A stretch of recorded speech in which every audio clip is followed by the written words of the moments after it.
and welcome to another episode of the Young Tongues podcast. My name is Barbara Fountain, and I'm the founder and CEO of the Young Tongues, a peer-to-peer support charity for young people experiencing tongue cancer.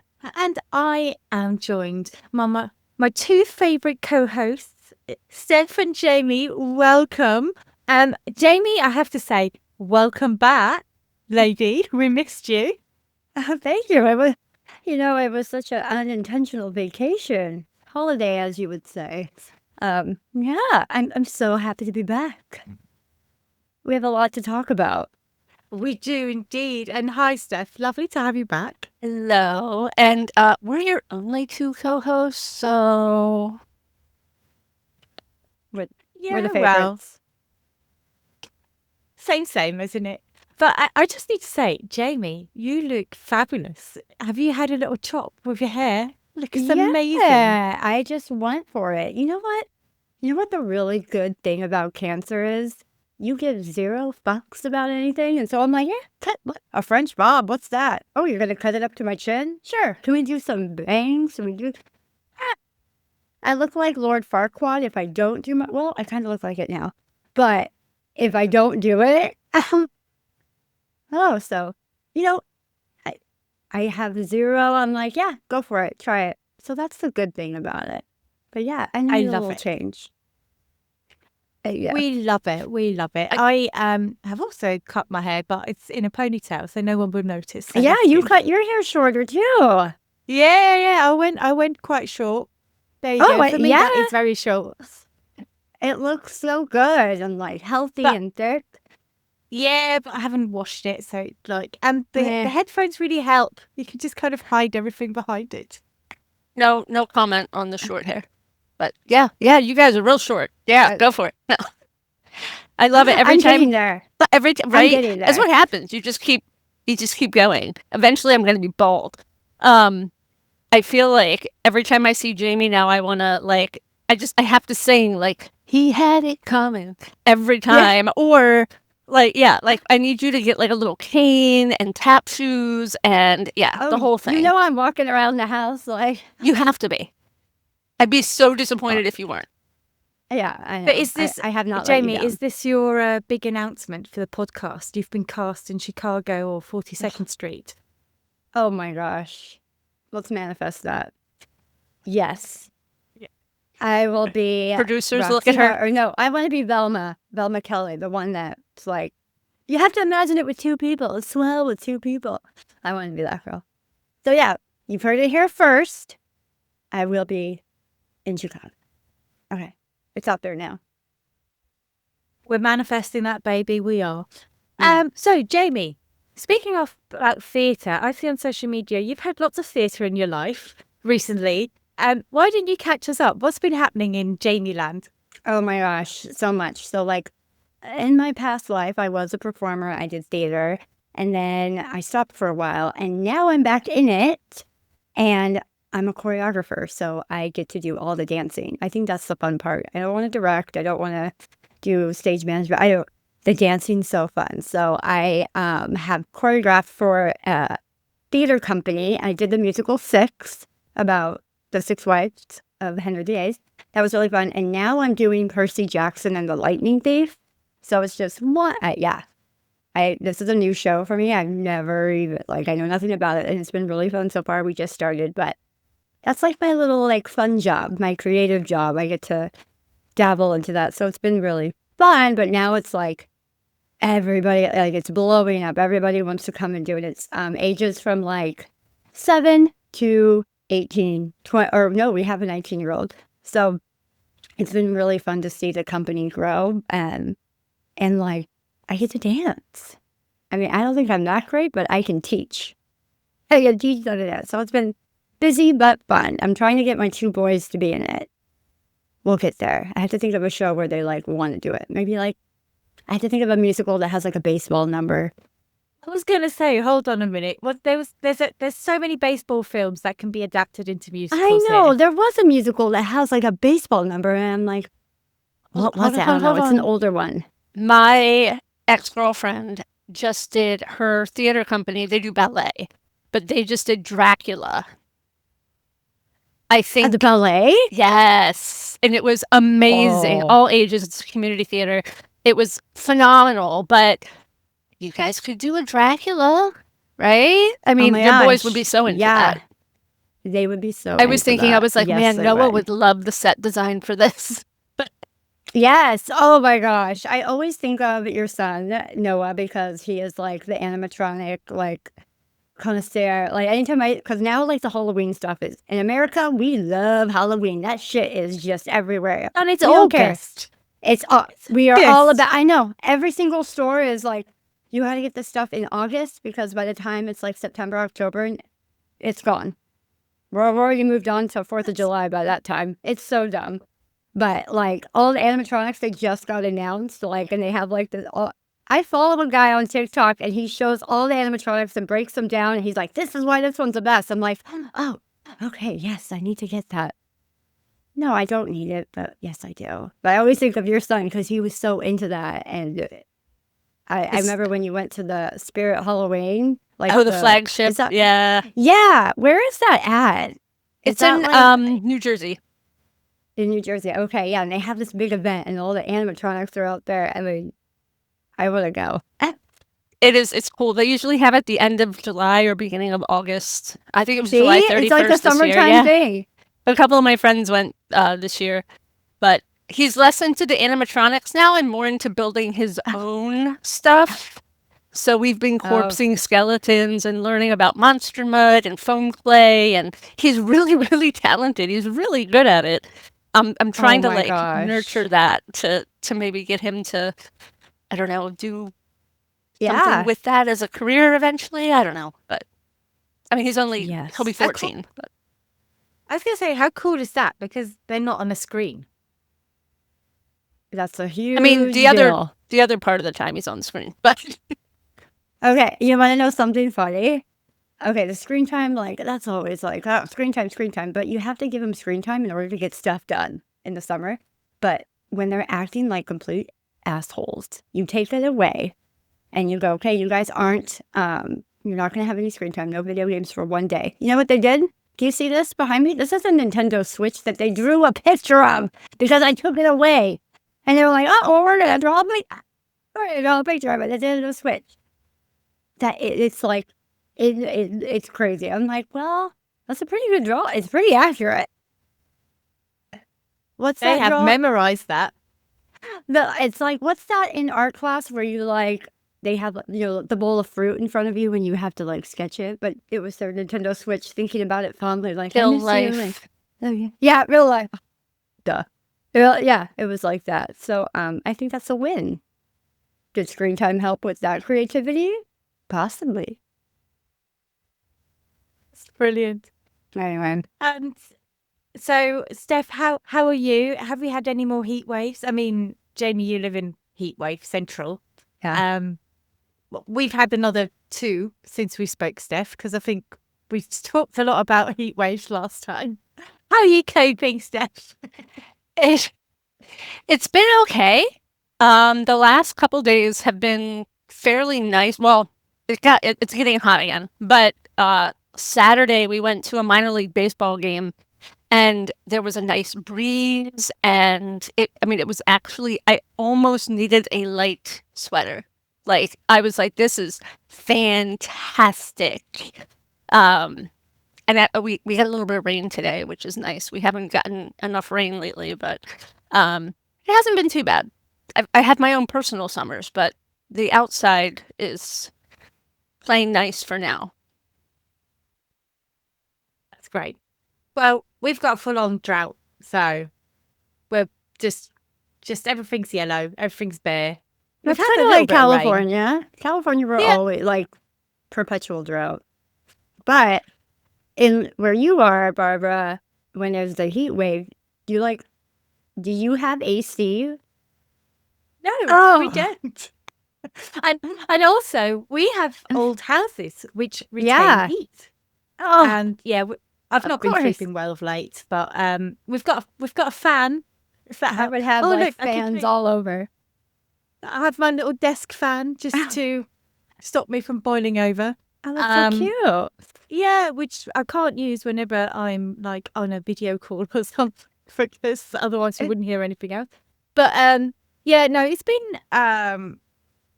been pretty epic. I mean, I've lived in England and in Norwich now for 20 years or nearly 20 years.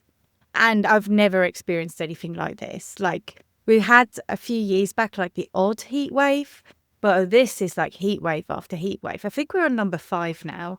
We've just had a mass death event of fish in our local river because the oxygen levels had just dropped and there's just hundreds of dead fish. And I just kind of feel like I just don't know how much more needs to happen for people to kind of go, yeah, climate crisis is kind of a real thing. Like maybe we should do something about that. But and the fact that this is happening all across Europe and, you know, other extreme weather events in other parts of the world, you kind of think like, come on, guys. Like it is mostly guys, isn't it? Like get with it. Let's improve this. But no, so we will just continue boiling. Yeah, that's it. So yeah, I am like constantly swollen at the moment. My face is always like a bit water retentive. But hey ho. I was gonna say you look very dewy and glowy, so it's Well, that's because I'm wearing SPF, hubs. That's because I've had to go, I usually don't have to wear SPF in this country, but now I do pretty much all year round. So yeah, no, and I just need to big up Korean SPF is a whole different ballgame. You can wear it like moisturizer. It's amazing. It's the best. Winning the skincare game. It is the best. Oh, you know what? I've said it in front of my phone. I know what's going to happen now. The algorithm. This is what's happened to me of late. I am being sold stuff like an idiot because I'm turning 40 soon. And obviously, all the algorithm knows that. And it's playing on all of my insecurity. It also definitely knows that I'm on Wegovy because it's constantly trying to sell me collagen, protein, stuff for hair loss because lots of people who are on the Wegovy are having like thinning hair. That every product going, and it's all like kind of beauty and maintenance related, and I'm like, nothing fun here for me. No, okay. I mean, that's it. My whole feed is true crime, and so I mean, you know, you click on one once, like, wow, that sounds terrible. And now it's just like a deluge of all true crime. Doesn't matter when it happened. I'm reading about murders every day. And I'm like, this cannot be healthy. I need to get off this algorithm. You need to find like a kitten or a dog video and get that thrown Watch in it there. 5 times. Yeah. That's true though, isn't it? Just because now and again I get like a nice scenic wilderness or something and it says watch me 5 times to reset your algorithm, and it does seem to work because then I like my hiking videos because I'm about to go off and like giving me ideas of where to go and that type of stuff. But I just don't want people selling me shit all the time. But I do have to tell you a funny one. Right, ladies and gentlemen, if you're listening, we are having a proper gossip this time, and we will talk about tongue cancer stuff in a bit. But I am being targeted this ad, and it is advertised as a wellness tool. Yes, Steph. The marketing is genius because it obviously knows if it says what it really is, it would be like banned on all the social media. But it is advertised as a wellness tool to regulate your nervous system and for great sleep. But it's for women only. Does it catch my drift? And also, it's really, I mean, that is good advertising. It's great advertising. It's great advertising. But also what really got to me is that the videos and stuff that comes with it, I mean, it's very obvious what it is, but it's very fallacy. Like, I mean, and the movements and everything. And I'm like, wow, I'm surprised. Like, this hasn't been taken down straight away. So, yeah. And it's been there for a week. It keeps coming back. And I'm like, well, Now it's going to pop Obviously, up on all of ours. yeah, sorry. When you see it, you'll know, because the beginning of it is very much like, this will cure your sleep and realign you, and you're like, oh, interesting. Oh. So there you go. Oh dear. Steph, what else has been happening in your life of late? I mean, nothing that interesting. Gosh,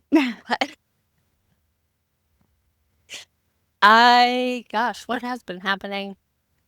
I did just get an invitation to speak, kind of getting us back to the cancer realm. In the US, we have the National Academies of Science, Engineering, and Math, if I'm getting that right. The National Academies. And they have the National Cancer Forum, and for their anniversary this year, I think it's the 20th anniversary of the National Cancer Forum, they are having a National Cancer Policy Summit in DC, and they've asked me to speak as on patient experience in the advancements in science and research and treatment in the last 20 years. So I'm really excited about that. I haven't signed the consent yet. I haven't sent over my materials yet, but it's on my calendar, and that should be awesome. So it's not head and neck cancer focused, but I'm excited to be speaking out on behalf of patients and as a nurse and what I've seen happening.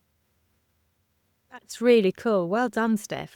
And you know what? It doesn't not everything has to be like tongue cancer or head and neck cancer focused. I actually gave a speech in June or July. I can't remember. Time is sort of morphed. At some point this summer, I gave a speech in London to communication professionals who work in the healthcare stroke pharma space, and basically gave a presentation on what it's like being a patient organization, especially like a grassroots patient organization. So basically kind of taught them who we are and what we do, but then also I really much wanted some learning points about things they could do better in the way they interact with us. And it was very much like pushing that if you're working with an industry partner or academia research, is don't get in touch with us after the research has been done. Get in touch before you start the process, and like trying to bring in that patient voice and the priorities at that very beginning. And, you know, I've harped on about this a few times on this podcast and what that means.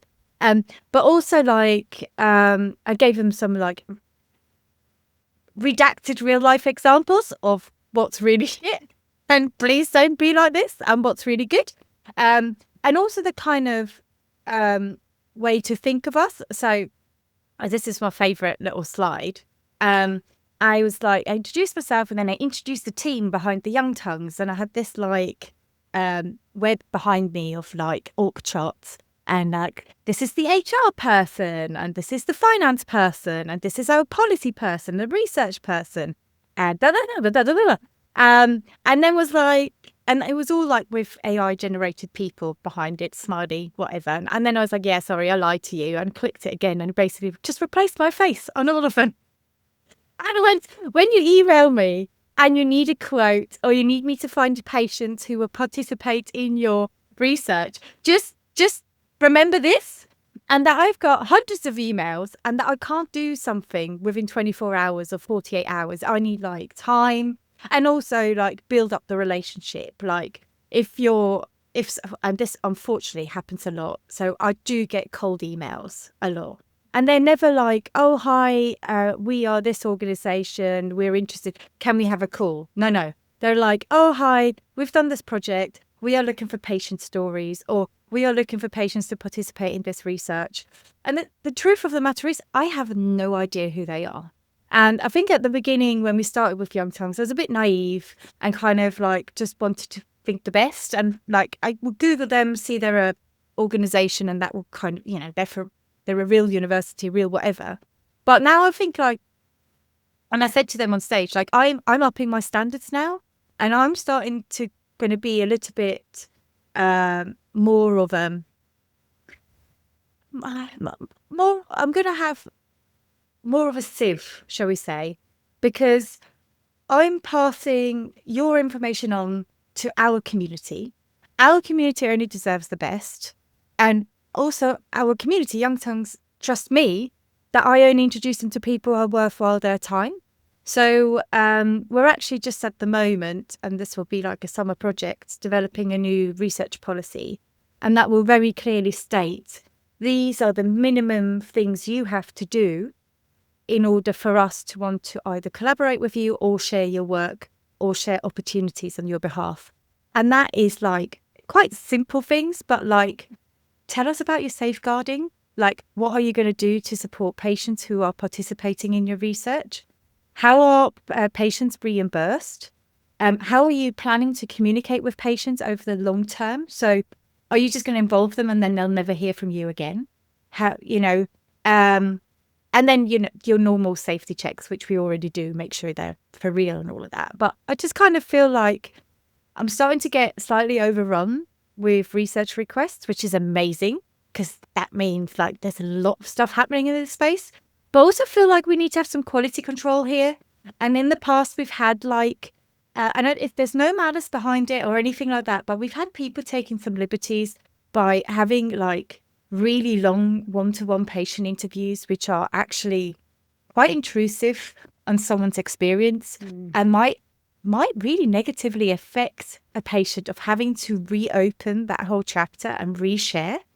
And then they kind of, and then you kind of go, you're at the end of the interview, that's it, bye, and you never hear from it again. And if you have done that 3 or 4 times, you start, I mean, it's exhausting. It affects your, like that, affects your day, affects your week, like having to relive it. And then, And it's tokenism. It's using patients for their stories and then being like, thanks for that, bye, and dropping them off. And it's disgusting, honestly. So, quality controls, I think. We need some higher quality in there.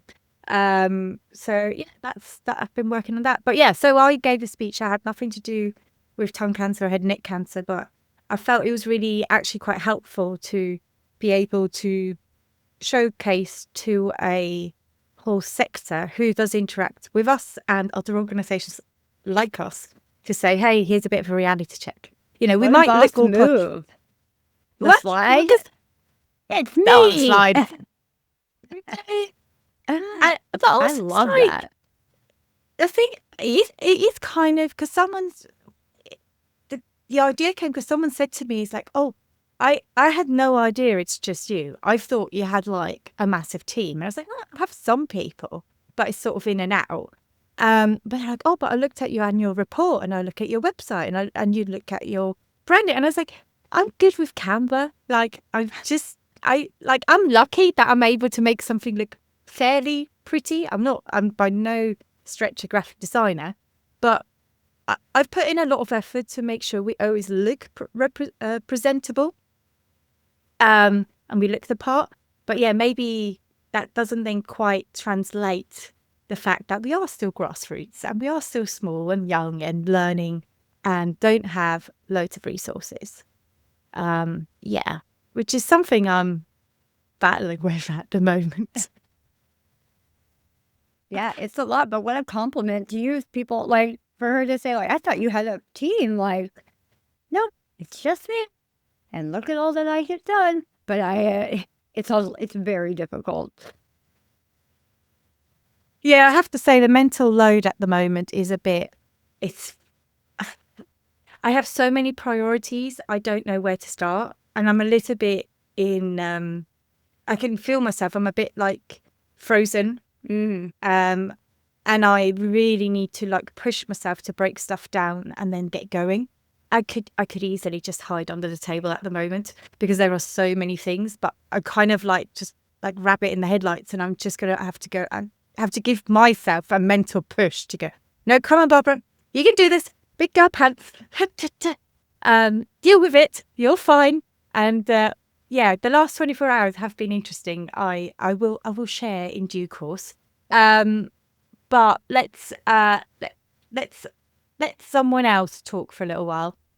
Jamie, I'll hand over to you. Okay. I do have a cancer type related story. Okay. So in the US, the insurance, healthcare, all that. So I've been having teeth problems as I was told after radiation, your teeth are gonna, they might fall out. Like literally a molar fell out when I was talking. So I'm like, oh, there it goes. Everything's gonna just start going. So I went to be like, how can I take care of this? I can't get implants. Like I want to feel confident with my smile, and I don't and things are chipping away. So I was like, okay, I'm going to look at so I looked at these porcelain veneers that they put over your teeth, because I was like, okay, what if I get those? And then just stay what I have. $40,000, and insurance does not cover it. $40,000. And I was like, I'm in Orange County, and legit, when I came in there, they were like, oh, are you are you using your divorce settlement money for this? That's what everybody does. They come in here and use their divorce money to get a new smile. Is that what you're doing? I was like, I had cancer. My teeth are falling. I'm like, no. Okay. What was her reaction? Is that, no, they were like, okay. Can you open a little bit wider so I get the x-ray? I'm like, nope. You got to work with that. Nope. I'm like, so that, and then they told me that price tag. So I'm like, okay, what's plan B? So I went to another place, and it was slightly lower, but not by any amount. So at this point, not by a big significant amount, where I'm like, oh, that's doable. So at this point, I'm like, oh, well, there's this place over here that says that, oh, we work with insurance. So I talked to my insurance, and they were like, oh, let me see here. Okay, well, this is cosmetic.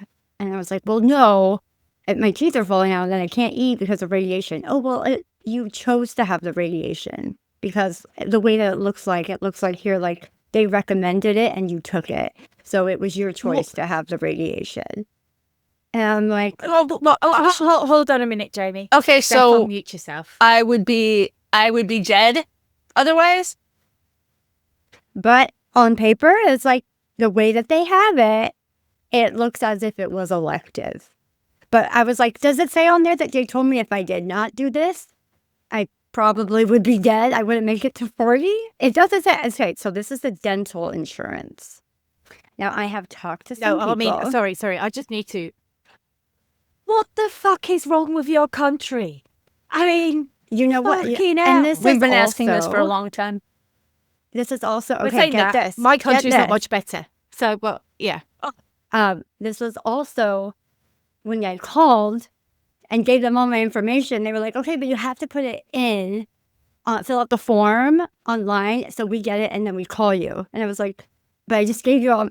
They could not understand that, I gave you all my information. Did you not take anything down? No, you have to fill the form out. We'll get it, and we'll call you, and we'll talk about it. So I literally did that. They called me in maybe half an hour. Hi, we got your form. I was like, it's sure should hope really you did. Scary out there. I'm like, yeah. You remember me? We spoke 30 minutes ago when I gave you all of my info, but you wanted it on the screen in front of you because I don't know.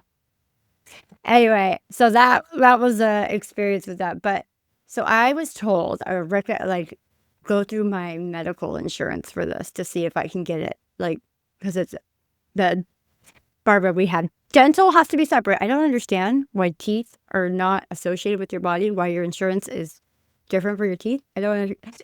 To be fair, I just need to clarify. We don't even have dental insurance, and dental is private. There is NHS dentistry. You're still going to have to pay, but it's subsidized.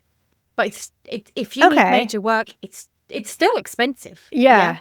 And then you have private, which are and then you just pay out of pocket. They do have some payment plans.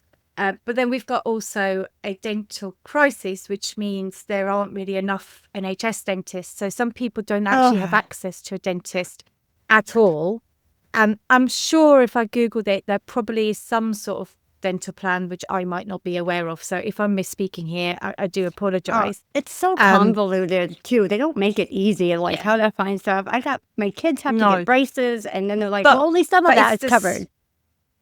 Yeah, but it's the statement. It's the statement that just blows the top, as in you chose to have radiation, which is what makes this cosmetic. It's so bullshit. It's just kidding me. Let's just break this down for 1 second, because Noah also had braces. Granted, his teeth were pretty fucked up. However, how is that not cosmetic? But my dentist said I should get caps on my teeth because I'm getting cavities at a higher rate because of the dry mouth. Insurance won't cover it because I'm over the age of 12. I'm like, okay. And I have a obvious reason. They don't care. And well, dental insurance in the US is a racket anyway. I don't even have it because No. I'm like, I'm not paying for this. And it's pointless. Why would I pay this extra when I'm just going to pay out of pocket twice a year? They won't cover for me to go every 6 months, even though it's recommended. There are no guidelines and recommendations in dental. Does anybody even meet for dental? Like, it is insane. And the fact that oral cancer, at all the state levels that I'm aware of, at least in my state, oral cancer is relegated to dental health. So nobody on the Maryland Cancer Control Plan will even talk about oral cancer because they put it over to dental. Well, you can't find anybody with dental to talk about it because they don't know anything about it because they don't treat it. Medical people treat it. Oh my gosh. Yeah, it's terrible. Nobody knows any. Yeah, it's like, I don't know. Go ask him. Well, I don't know. Go ask him. It's like going down the line. And similarly, I think what you're about to say, Jamie, in the UK, so you're treated by MaxFax, which is the oral health department, not dentists, although dentists are heavily involved in the diagnosis of it and then looking after your teeth and mouth. But I'm not 100% confident in saying this now, but I would like to think and say, and this is probably not universally true because there's a lot of inequality in this country, but in theory, if you're having extreme damage to your bone structure, your teeth, your oral cavity following oral cancer, there are restorative dentists who are the people who specialises to deal with these type of mouths, who are available on the NHS, who are most of the time actually at the hospital, not like on a high street dentist. So for anyone listening in the UK, that's how I believe it works. This is what I've been told it should work when I'm on these meetings and stuff. And I do actually scrutinise and ask questions to go, really? But I also am very mindful that this very much depends on what part of the country you live in. Same, you have it in the States, different ways. And we have definitely an inequality problem in terms of access, depending if you live up north or down south. And there is a big difference. But anyhow, Jamie, let's go back to your story. So you're going back through the medical route, not the dental route. Yeah. So after I had the conversation with the insurance for dental, I took a break from it because I was like, and my argument with them when I was on the phone with them, I was like, well, should it be rewarded because I took the recommended. They said, we'll do the surgery and radiation, but your choice to do it. But I did the right thing. I chose to do it so I can better my health. So I'm here, and they're not on paper. I swear she was just like, it says here it was this. You are not a person. You are this number on paper, and somebody checked a box saying, it was recommended, and they chose to do that. It was their choice to do that. So I'm like, okay. Dental, they cannot compute. Now I took a break, and I'll try with the medical insurance because I have my my dental oncologist, and I'm going to talk with him. And I think about I had my tongue cancer surgery in March. In April, maybe the first week of April, I saw the dental oncologist because I was like, yeah, I'm going to do radiation. And then they pulled my wisdom teeth out because if I didn't get my wisdom teeth out, they said my jawbone could have broke for radiation. I'm like, so knowing all that and the dental oncologist and they know all this, why on my insurance does it look like I'm like, my mouth's totally fine? How come that's not on my, I don't know. I don't know how it works. And that's what I need to figure out so I can tell them how to do their job. I need to figure out what the proper, what, like, it's supposed to be this way and this way, like the proper channels, just like how you're talking about, like, you know, what's the right way to do it? Because I feel like even the healthcare professionals don't know the right protocol, what they're supposed to be and what's still, the insurance people and the healthcare, like the doctors, I know separate, but they make it so hard.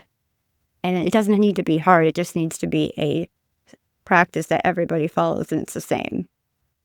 Yeah, absolutely. Steph, with your contact, well, also, Jamie, you also have contact with the Head and Neck Cancer Alliance. Is that something they could help guide? And also lobby to improve? Like, yeah, I can reach out to them. I haven't talked to them yet, but I did have, there's somebody at MD Anderson that was recommended to me that I'm going to talk with them too about it. But I just needed, I needed a break from it because I was like infuriating with this person I just took all my anger out on. Yeah, I feel a little bit bad for that person, but not really because they sound like they were just an automaton and like, yeah. Oh my God. Maybe they're not allowed I to was think not for being themselves. heard. You know how like you're talking Yes. to someone and they are not hearing me. Like, And usually I'm like, I understand it's not your fault. Yeah. I didn't even say like, oh, usually I'm like, hey, I'm sorry. Like, I know it's not you. No, it was her that day. Yeah. Barbara, to your point about lobbying, I don't think there are any U.S. groups that I'm aware of that lobby for dental insurance changes or dental health. And I don't know that I'm going to look into that a little bit more because I'm not entirely sure where dental changes fall or what it falls under because we have the Centers for Medicare and Medicaid. And that's who kind of sets the rules for all insurance. And then commercial insurance follows suit, usually, for reimbursements and things like that. But I'm not sure that dental falls under that same purview. So that's something to look into. I'm not sure who oversees them. Like, hey, you heard I don't think they know either. First. Nobody knew. No, that's what I'm saying. There's no like, this is the way it's supposed to, like, oh, this is the way. So, you know, it's like they want to make it as hard for you as possible. You do just realise what happened. You realise what's just happened here, right? We've just created a lot of work for Steph. On behalf of Young Tongues, go and ring the Head and Neck Cancer Alliance. So we want to work with them. And if they have like some United States of America dental associations to bring all the dentists together, let's form an alliance. And yeah, so I don't have to I don't want to have to get a divorce to fix my mouth. But apparently that's Did you tell your husband that? Yeah. Well, they asked me if I was divorced because the only people that get their teeth fixed are the divorced state. That's where we're at in this country. We're getting married or divorced just to be able to afford healthcare.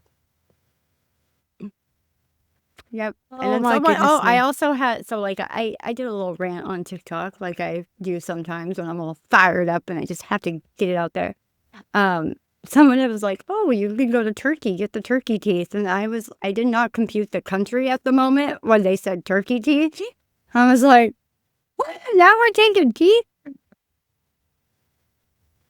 And then I was like, oh. Gobble, gobble, gobble. That is a horrifying image. Thank you for that. When we create this alliance for dental health, that's going to be our mascot. It's going to be a turkey with massive, gnarly teeth. This is what Americans are going to look like. The turkeys. And I'm like, oh my gosh. So yeah, that was like, that's one people, I guess a lot of people do that. That's like a popular thing to just go to another country and get it done because it's way cheaper. Yeah, a lot of Brits do that. I think you would have to do an awful lot of research into making sure you end up with someone Yeah. safe, because there's so many horror stories of people getting it really wrong. And I like, not to say anything controversial, but I'm not sure how they would cope with someone who's had radiation, because also there's a duty of care here as well, in the sense that they can't just do anything to your teeth, Jamie. Mm-hmm. And that's why, actually, even if you went to someone who is specializing in aesthetics, might not be the right person for you. You Yeah. might actually need to find like a restorative dentist who is familiar with head and neck, because if they fuck it up, the consequences, the lifelong consequences. I mean, okay, not to scare you off, you could end up losing your jaw, right? Ugh. You could end up losing half of your face. Yeah.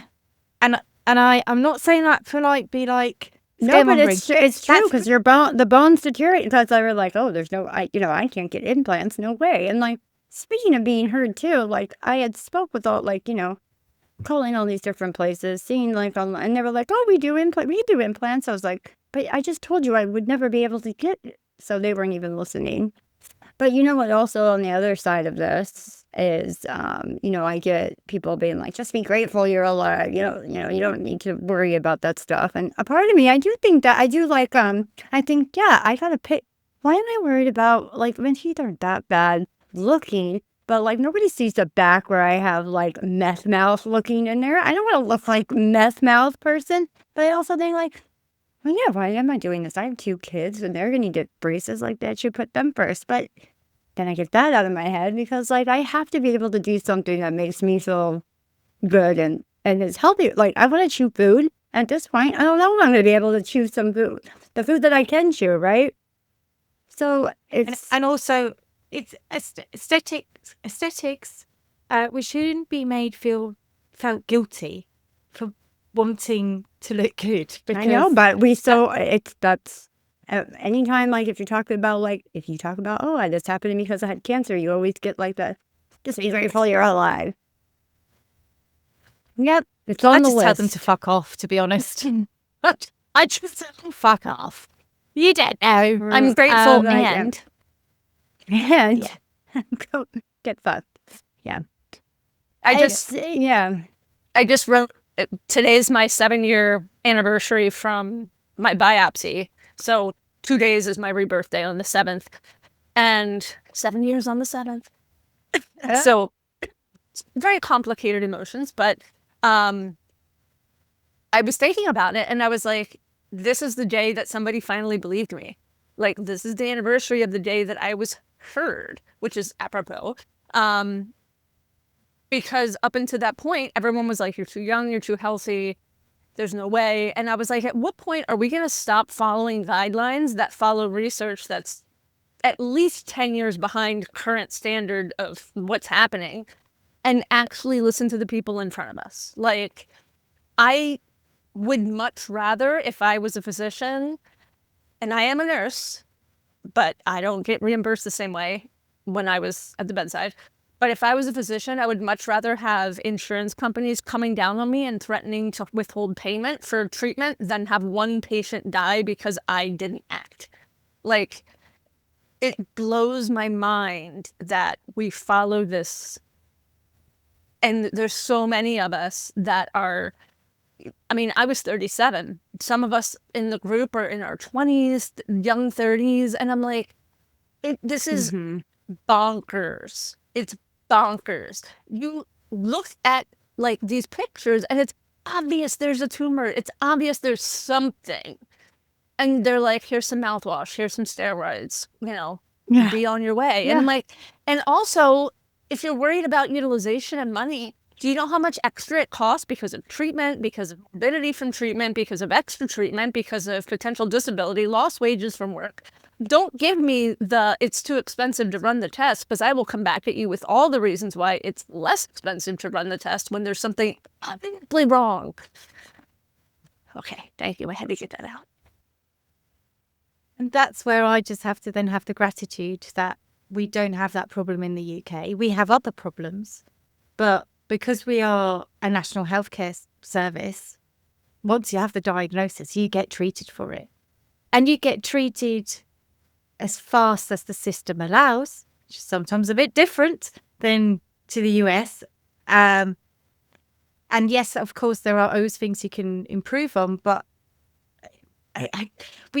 I've never had to have the conversation with someone for not getting the treatment they need in order to survive because insurance said no. Yeah. That conversation just doesn't exist. And when I see and hear and follow the conversations that my American friends like you and other people in the community have to go through in order just to get the life-saving bit, let alone the quality life enriching bit later on, it's just sad. It's just really, you know what? It's really, really sad. Shouldn't be like that. And you know what? I was so worked up about it that I like gave up on it for a couple of days to like get myself back. I'm like, oh, maybe that's what they do. They do it so like people get confused and don't want to move on, and then they'll forget about it next. And I had to take a step back because it was so. It is on purpose. Yeah. Just imagine if you are someone who has severe dyslexia and can't read or might not be able to write. Or has learning difficulties or has anything else that might be a barrier from understanding what it is they need and what their rights are and what they're entitled to. I mean, it's frightening, right? Yeah. Really frightening.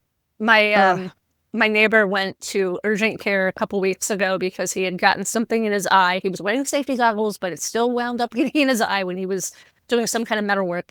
And his eye was visibly swollen and, just it looked horrible. And he couldn't see because... And they were like, yeah, you have to sign in on the tablet. And he was like... So evidently he wound up putting his last name in. He didn't realize he'd hit the emoji button, and his name went in as like Matthew Fire Truck or something. And I was like, oh my God. But this is the kind of shit that happens because we don't think anymore. Everyone's just like, this is the way it is. Yeah. This is the way it is. This is the way it is. That person on the phone I did not exist until I filled out this thing online. I was talking to her, open the form and fill it out while I'm telling you? No. You fold in the cheese. Like, I love a good Schitt's Creek reference, but... Yeah. I don't know what that means. Oh, man. Good times, I honestly don't. I don't know what that means because I don't watch Schitt's Creek. So that is a rewatch for me. I'm on my third or fourth rewatch now because it's such a feel-good... You have to watch it, Barbara. Do you have access to it over there? Yeah. Actually, I saw it listed on one of my streaming things, so I could definitely. Catherine O'Hara. Yeah. Okay. Well, there's that, but there's also I think everyone tells me I need to watch Ted Lasso as well. Oh yeah, you like that because it's soccer and it's about like an American going over there. Yeah. It's soccer. Jamie's like, yeah, soccer. Yeah. I haven't watched that one yet. Instead of field, it's really fun. Hey, I need to. So we're going to go off piste here. I need to tell you what you need to binge watch. I know what you're going to say. I know something. Hold on. I think I know what you're going to say.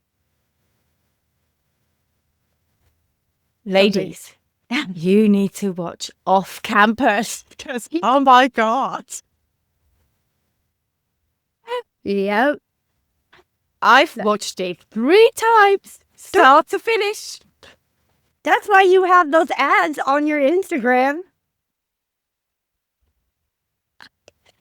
I prefer Heated Rivalry, and I've watched that twice. So that one I haven't watched yet. But there is a new trailer for this one called The Wicker Man. Have you guys seen that? Oh my God, with Alexander Skarsgård, the comments are killing me. I am living for this. Living for it. He's also my biggest celebrity crush, especially in vampire form. But always hotter in vampire form. Always. I saw the reviews of the of that one, and the only word that came out was vulgar. And I was like, oh, okay, sounds a bit like well, me. now I Add to definitely list. have to watch Well, it. The same question is on everybody's mind. Everybody. No, I am being a very typical. Yep.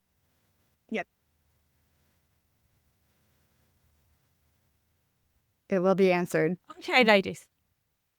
Right, after all that excitement, I just lost my thought there. Oh. I was getting cool. I got too excited about off campus. Like, I am being such a typical millennial.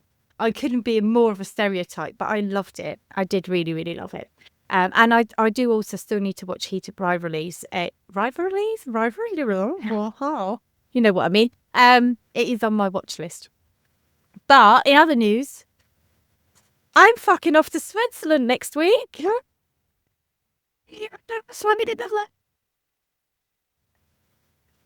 You're going to get so much social media of the lake. This is my favorite I think time Steph of year. I was going to say, I think we just lost Steph, but we can still see you, Steph. I don't know if you can still hear us. Yeah, she could hear us. Okay. Okay. I came out, I came back in, I was here, I wasn't here. I was like, oh my God, is this what it's like being a ghost? This is crazy. Okay. I'm here. You missed my big announcement. I said, I'm about to fuck off to Switzerland.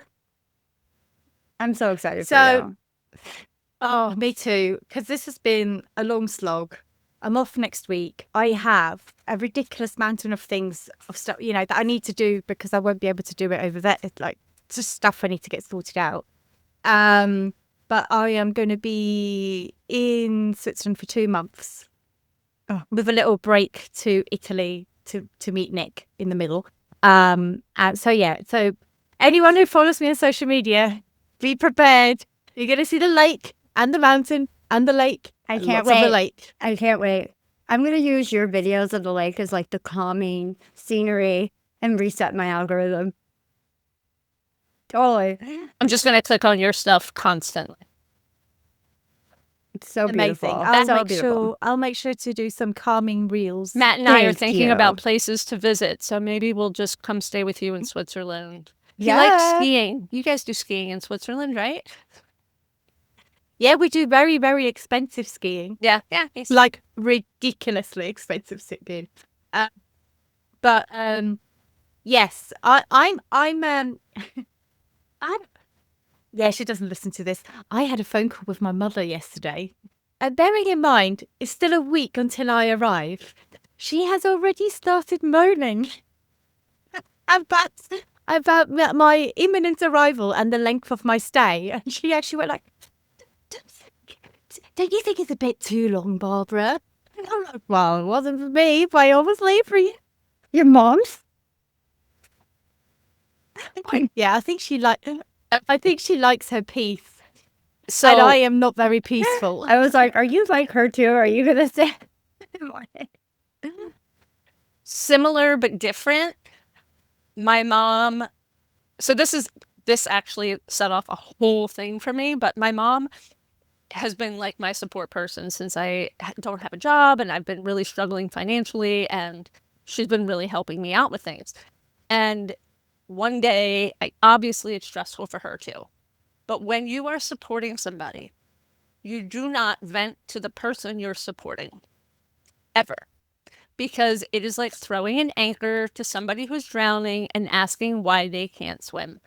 And yeah, so we got in a huge fight. And I was like, you have no idea. Like, I'm trying so hard. This is why I don't ask for help, because blah, blah, blah, blah.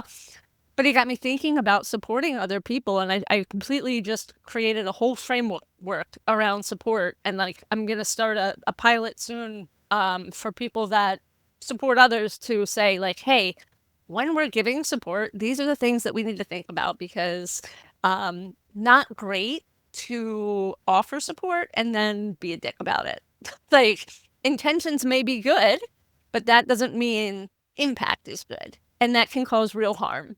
But yeah, moms are great. Yeah, moms are amazing.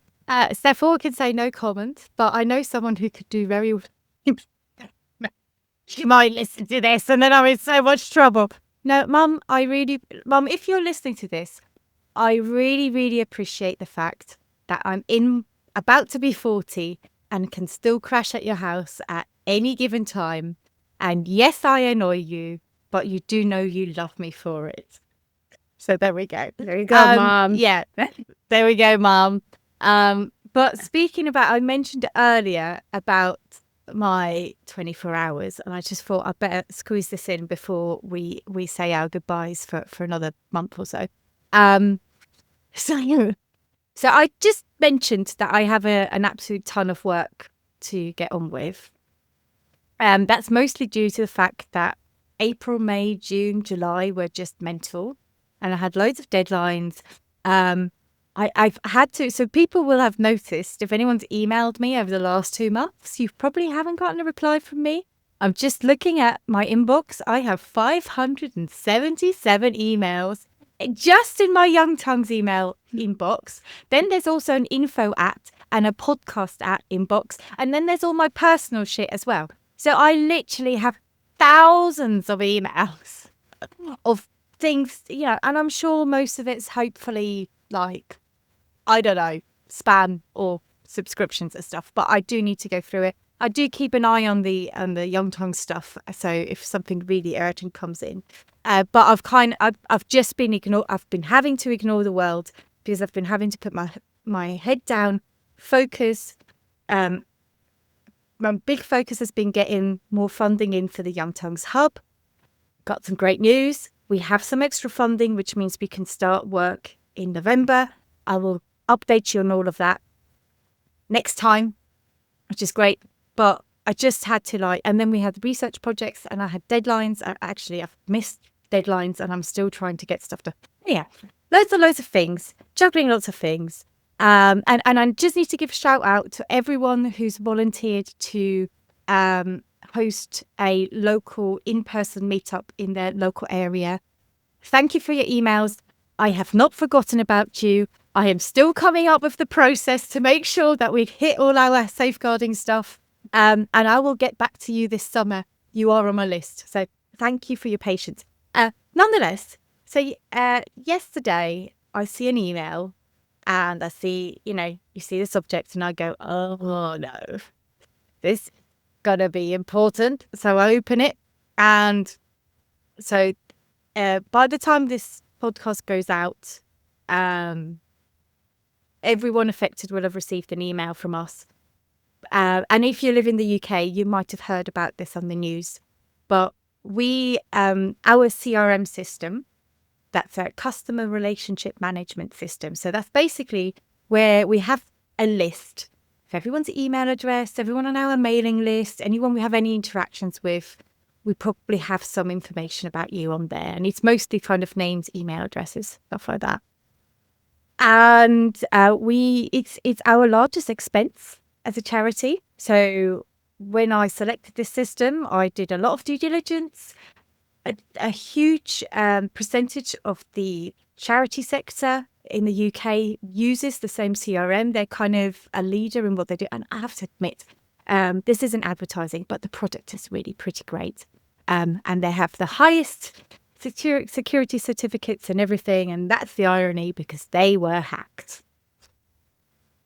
And, we're a UK registered charity, which means we abide by very stringent data laws. And it's been a fucking headache because this is something which is kind of out of my control, because we trust this company. Well, not just us, like thousands of charities. And to be fair, I think we live in a world where kind of cyber attacks, so it's not an if, it's kind of a when. And this has happened.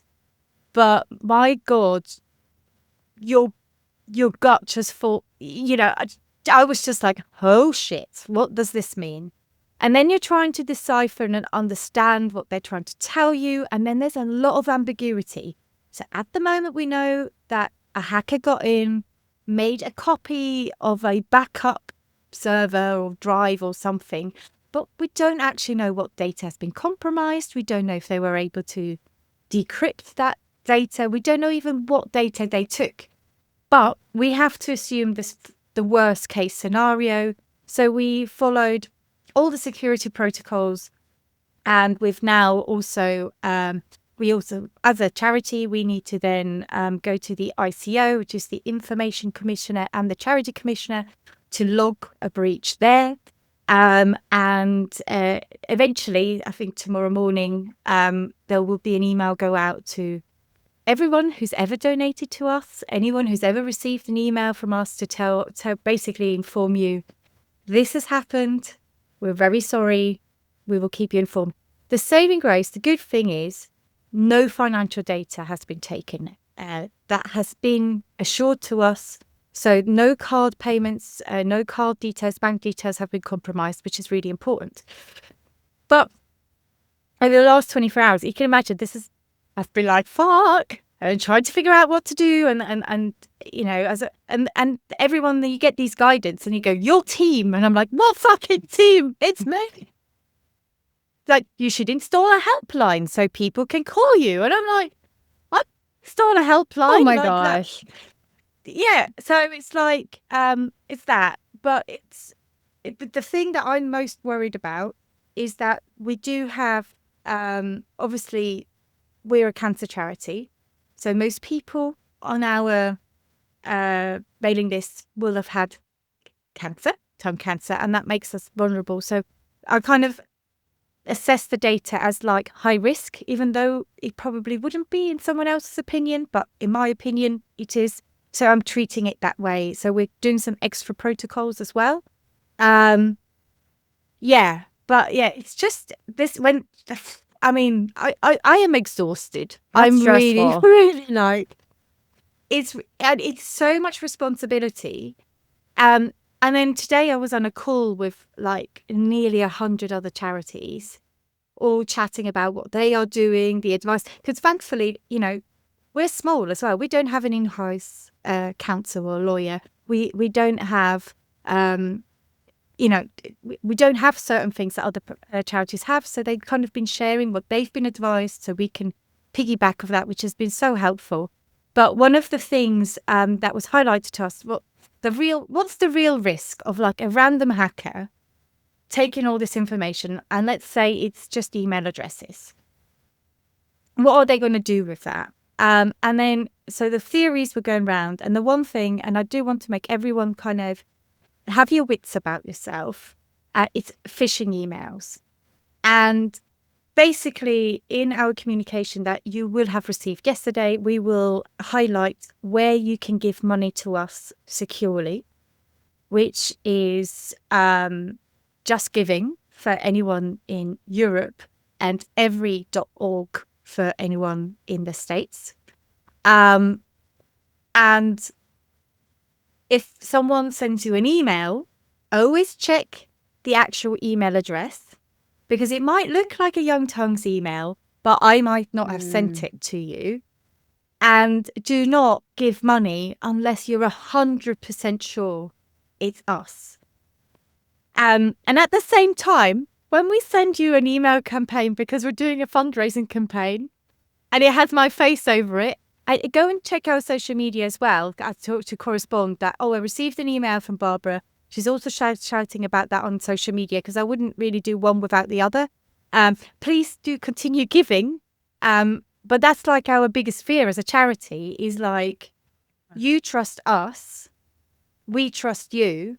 And if that is in any way broken, what are the consequences of that? And it could be that someone goes, you know what? I don't trust Young Tongues anymore because they had that security breach. And it is us, it's our data, but it's not us, because I'm not a tech whiz enough to have my own data system. And also, that'd be the worst thing to do, because a hacker could do that tomorrow. And if you think about it, the old ways was a spreadsheet. That's the least secure way of holding data. Mm-hmm. So we're actually paying an awful lot of money to make sure it's all secure. Unfortunately, this has happened. and we're working with the company who's responsible to make sure we can give more information as well. And do bear with us. Like I said, I can't have a helpline. I'm hoping to answer all your questions. A lot of the questions we can't answer because we don't know, but once we know, we will update you as well. So just on that. But yeah, it's been a very fun 24 hours. Switzerland can't come soon enough. Oh my God, yes, absolutely. Oh my gosh. Yeah. I get emails sometimes that like, oh, your information was in this week. Well, I'm like, oh, then you have to go and make sure. So and I'm just one person. So as you having to deal with all of everybody's info, like that is a headache.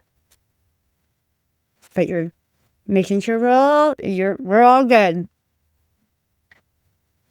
I'm doing my best. All I can do. We love you for I'm it. doing the best within. Yeah. Thank you. You Thank did you. a lot But of it's like, it is like, my God, seriously, this week? Why? Why this week? Because everything always happens right when you're about to go. That's why. Yeah. When you're just trying to, record podcasts and make sure you have everything that you can take with you. Because, I'm not going on holiday for 2 months. I'm going on a busman's holiday, which means I'll be working for most of it. But yeah, it's just like, oh my God. Anyhow, let's just finish off on a better note than that. Yeah. Steph, Jamie, any final anecdotes? Any recommendations? I'm gonna look up prices to go to Switzerland because I need to go too, and Stephanie needs to go as well. And we should Just pick all me up on the go. way. Yeah. So We'll record the next one in person from your chalet. Love it. Yeah, I'll let you have that imagination. It's yes. So I can go swim in the Amazing. lake. Yes, absolutely. We'll have to do that. Just make sure I'm in Switzerland at the same time when you come. Otherwise, it would be a bloody shame. I don't want to be there without you. We'll just hang out with your mom. She'll love us.